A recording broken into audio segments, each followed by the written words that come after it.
All the students of class 2, आज आप लोगों का इस सेशन का फर्स्ट चैप्टर हो रहा है, ठीक है।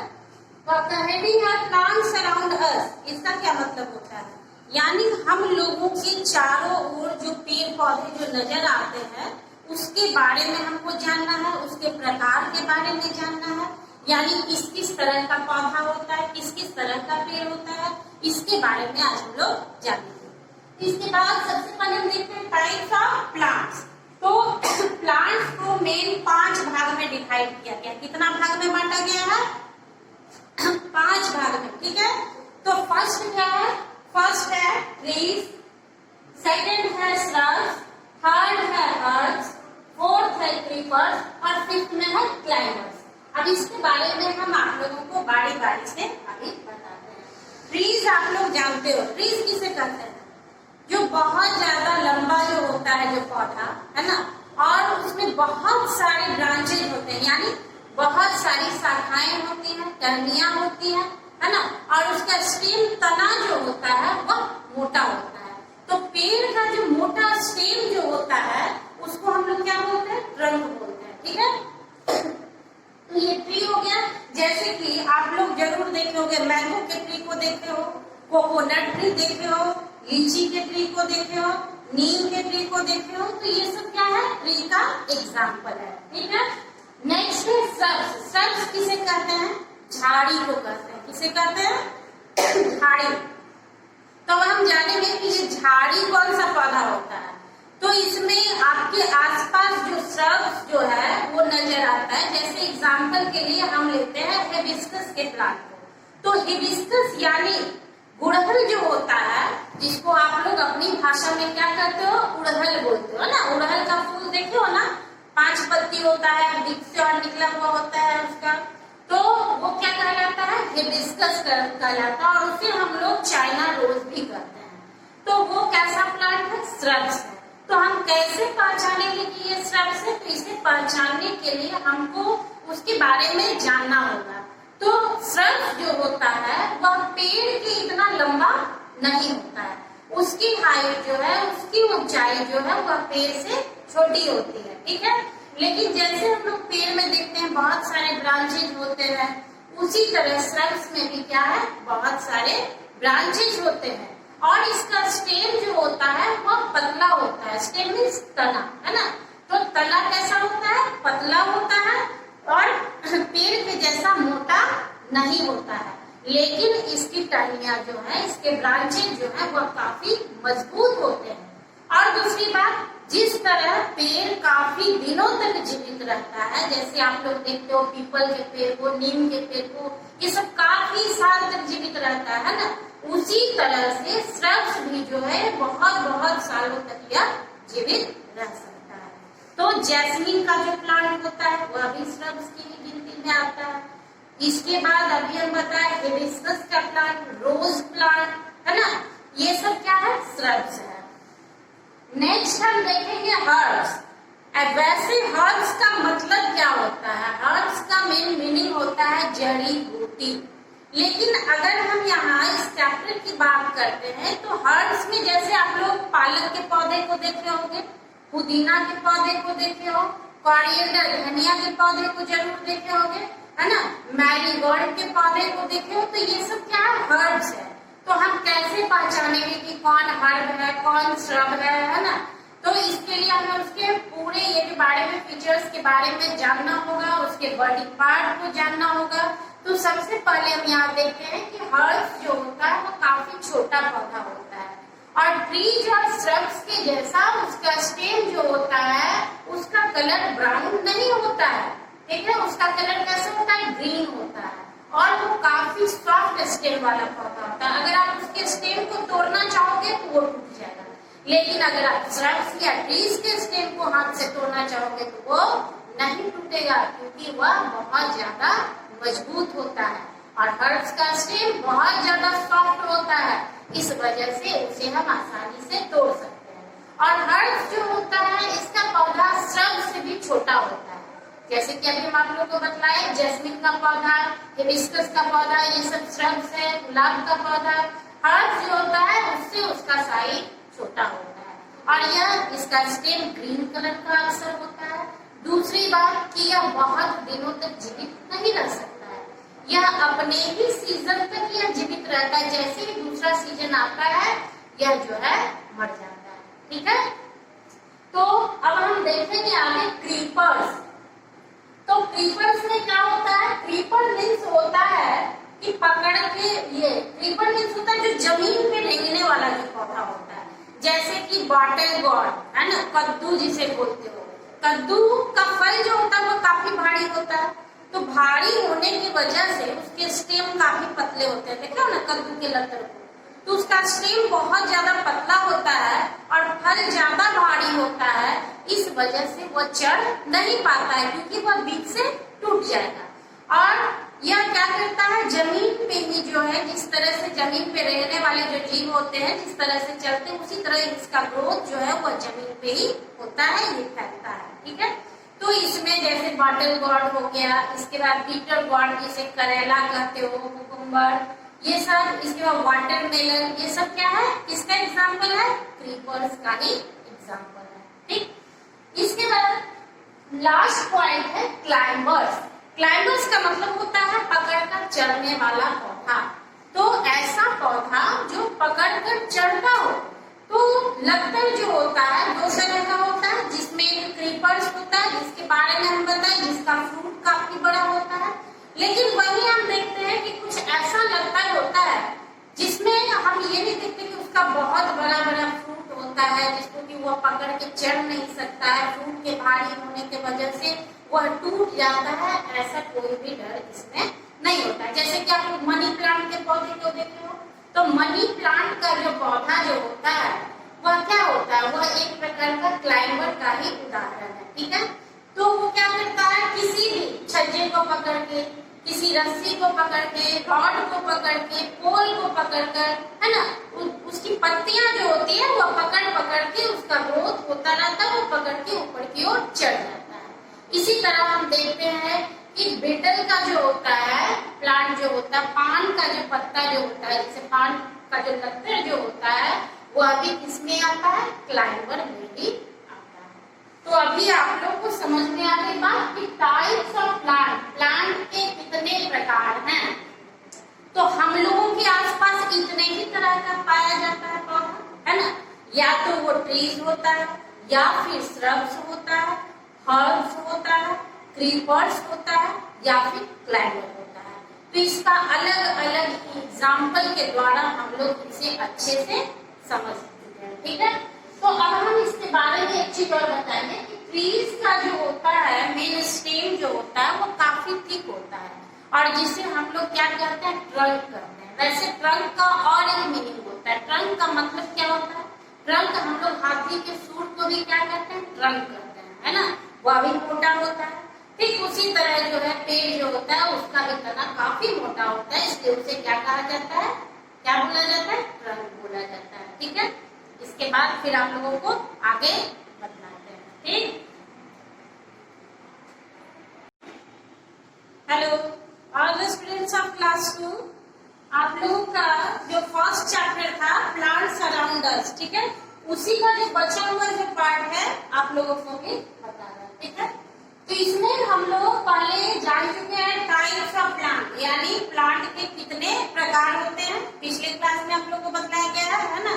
तो कौन कौन सा पार्ट होता है, ट्रीज, श्रब्स, हर्ब्स, है ना, क्रीपर्स, क्लाइंबर्स।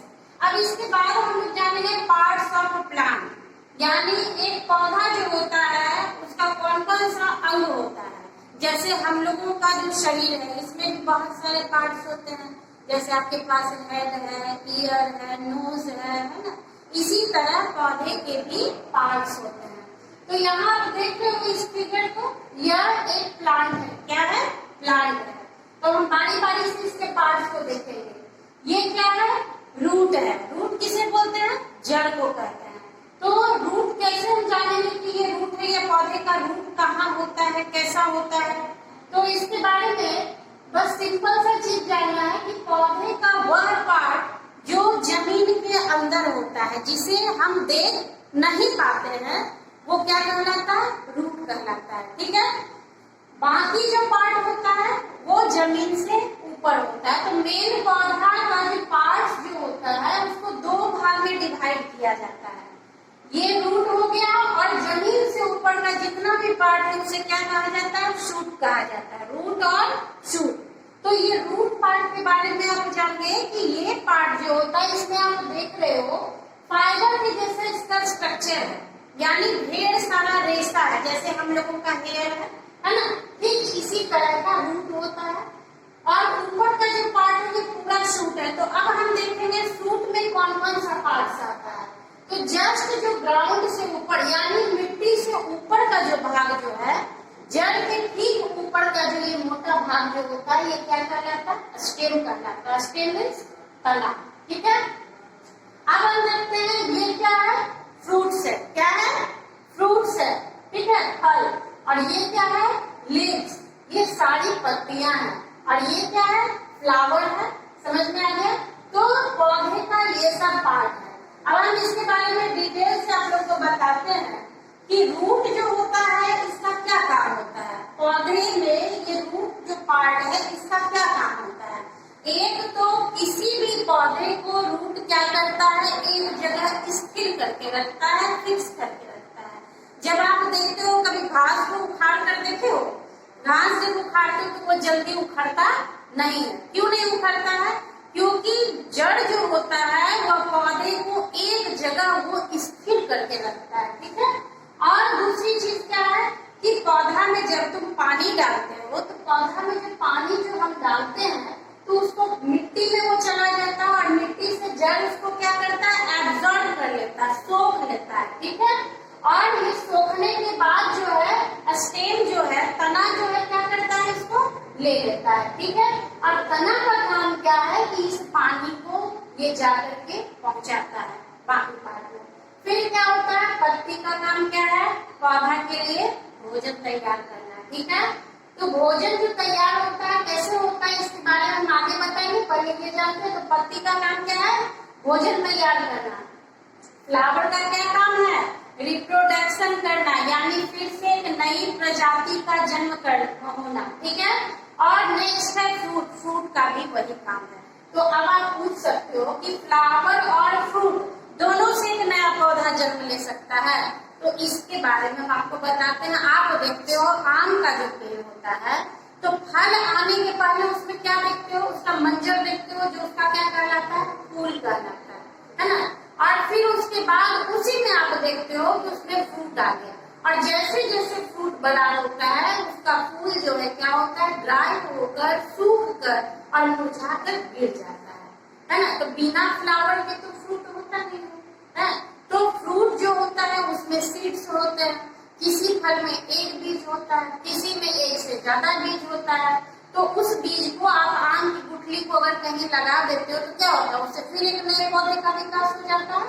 तो आप समझ गए कि इसका क्या काम है, ठीक। अब हम आगे देखते हैं। आगे क्या है? How plants grow. अभी आप जाने कि पौधे के कौन कौन से पार्ट होते हैं। अब आपको जानना है कि आखिर एक पौधा जो है वह कैसे विकास करता है, कैसे बढ़ता है ना। आप किसी भी पौधे को लगाने से पहले क्या करते हो? उसके बीज को मिट्टी में डालते हो और उसी बीज से पौधे का जन्म होता है। क्या होता है? उसी बीज से पौधे का जन्म होता है। आप लोग गांव जाते होंगे, गांव में खेती होते देखते हो तो वहाँ क्या किया जाता है? धान, ये गेहूं वगैरह का क्या डाला जाता है? बीज डाला जाता है ना। और बीज से फिर क्या देखते हो? धीरे धीरे धीरे धीरे जो है उस पौधे का विकास होना शुरू हो गया। तो अब हम देखेंगे सबसे पहले जो है आप घर में भी देखे होंगे कि चना या मूंग ये सबको आपकी मम्मी जो है रात में पानी में डाल देती है, सुबह को क्या हो जाता है? पूरा फूल जाता है ना। उसका साइज बड़ा हो जाता है और बड़ा जब हो जाता है फिर आप पानी से निकाल कर उसको कपड़े में लपेट कर, भीगे हुए कपड़े में लपेट कर अगर फिर आप डाल देते हो 3, 4, 5 घंटा के लिए तो आप क्या देखते हो? उससे छोटा छोटा अंकुर निकल जाता है, ठीक है।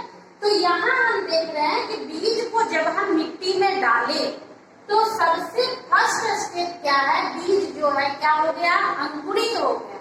उसमें क्या निकला? अंकुरन निकला। ये जो आप देख रहे हो ये पार्ट क्या है? उसका अंकुरित हिस्सा है ना। इसको स्प्राउट कहते हैं। क्या कहते हैं? स्प्राउट। इसके बाद आप देखिए देखिएगा नेक्स्ट स्टेप में आता है कि ये अंकुरित होने के बाद ये स्प्राउट जो है नीचे की तरफ जाता है और नीचे की तरफ जाने के बाद इसमें दो पार्ट निकलता है। क्या निकलता है? दो पार्ट निकलता है। तो दो पार्ट जो निकलता है, जो नीचे की ओर जो बढ़ेगा वो क्या कहलाता है? रूट कहलाता है, और जो ऊपर की तरफ जो बढ़ेगा वो क्या कहला जाएगा? स्टेम कहलाएगा। समझ गए बात? और फिर थर्ड स्टेप में क्या हम देखेंगे कि यही नीचे और ऊपर का जो भाग था, जो नीचे बढ़ गया वो जड़ में बदल गया, वो जमीन के अंदर आ गया, और जो ऊपर की तरफ जो हिस्सा जो बढ़ा वो स्टेम पार्ट हो गया, वो ऊपर बढ़ गया। और जब वो ऊपर बढ़ा तो उसमें हम फिर क्या देखे, जो कि स्टेम में ही पत्ती निकलती है। लीफ देख रहे हो स्टेम पार्ट में है, तो इसमें भी ये स्टेम पार्ट है जो जमीन से मिट्टी से ऊपर है। तो इसमें हम क्या देखेंगे कि इसमें पत्ती निकल गया। तो पत्ती जो इसमें जो निकला, इसमें हमें क्या समझ में आता है कि जैसे ही इसमें पत्ती का विकास होता है तो किसी भी पौधे में, अभी तक आप देख रहे थे ये स्प्राउट जो है इसमें पत्ती नहीं है, ठीक है, और इसमें भी जिससे कि रूट और स्टेम दोनों निकलना स्टार्ट हुआ, इसमें भी हम अभी तक पत्ती को नहीं देख रहे हैं। तो जब तक ये दो अवस्था में रहता है, फर्स्ट स्टेप और सेकेंड स्टेप, तो इसमें क्या होता है कि यह पौधा जो है अभी अपना भोजन नहीं बना सकता है, ठीक है। और फिर जैसे ही हम देखें कि इसका रूट जमीन से अंदर गया, स्टेम ऊपर गया, इसमें पत्ती जो है वो ग्रो की, है ना, तो इसके बाद अब ये क्या हो गया, अब ये तैयार हो गया पौधा, यह अपना भोजन खुद बना सकता है। क्योंकि अभी हम बताए थे आप लोग को कि प्लांट का कौन सा पार्ट है जो भोजन को बनाता है, फूड को प्रिपेयर करता है, ठीक है। तो यहाँ जब लीफ निकल गया तो यहाँ क्या हुआ, फोटोसिंथेसिस होना शुरू हो गया, पौधा जो है अपना भोजन बनाना शुरू कर दिया। और जैसे ही ये भोजन बनाना शुरू हुआ तो फिर क्या हुआ कि इसमें बाकी का जो हिस्सा है उसका विकास होना शुरू हो गया, और इस तरह से ये ग्रो करते करते एक दिन जो है ये पूरा प्लांट के रूप में जो है ये मैच्योर्ड प्लांट बनकर तैयार हो गया, ठीक है। तो ये आप जाने कि एक पौधा जो है उसका विकास कैसे होता है। अब हम यहाँ जानेंगे कि किसी भी पौधे को विकास करने के लिए, है ना, किस किस चीज की जरूरत होती है। तो हम यहाँ पे आप लोग को देखो लिखा हुआ है, लिखना है plants need sunlight, air, water and soil to grow. यानी किसी भी पौधे को विकास करने के लिए किस किस चीज की जरूरत होती है? हवा की जरूरत होती है, सनलाइट की जरूरत होती है ना, उसके बाद वाटर की जरूरत होती है और सॉइल की जरूरत होती है। अब आपको पता है किस चीज की जरूरत क्यों होती है, सॉइल की जरूरत क्यों? अगर मिट्टी नहीं रहेगा तो प्लांट फिक्स कहाँ होगा, जड़ उसका कहाँ फिक्स करेगा प्लांट को, तो इसके लिए मिट्टी की जरूरत है। हम अगर पानी डालेंगे तो कौन अवशोषित करेगा, रूट। तो रूट के लिए मिट्टी चाहिए जहाँ की हम पानी डालें और वो उसको एब्जॉर्ब करें। इसके बाद हवा की जरूरत है, जैसे हम लोग सांस लेते हैं, हम लोगों को भी हवा की जरूरत होती है, उसी तरह पौधे को भी हवा की जरूरत होती है। पौधा किस हिस्से से सांस लेता है? लिप से। जैसे हम लोग नोज से ब्रेथ करते हैं, पौधा कहाँ से करता है? लिप से करता है। अब सनलाइट, तो सनलाइट का क्या काम है? जब तक इसमें पत्ती नहीं निकली तब तक क्या हुआ, इसमें फोटोसिंथेसिस नहीं हुआ, तब सनलाइट की तब भी जरूरत थी। क्यों थी? क्योंकि इसे गर्मी की जरूरत होती है, बिना गर्मी के इसमें हम सारा चीज दे देंगे और सनलाइट नहीं देंगे तो बिना गर्मी के इसका विकास नहीं हो सकता है, ठीक है। और जब इसमें पत्ती निकल गई तो इसमें फोटोसिंथेसिस होना शुरू हो गया। आप लोगों का ये चैप्टर खत्म है, कोई प्रॉब्लम हो आप लोग पूछ सकते हो, ठीक है।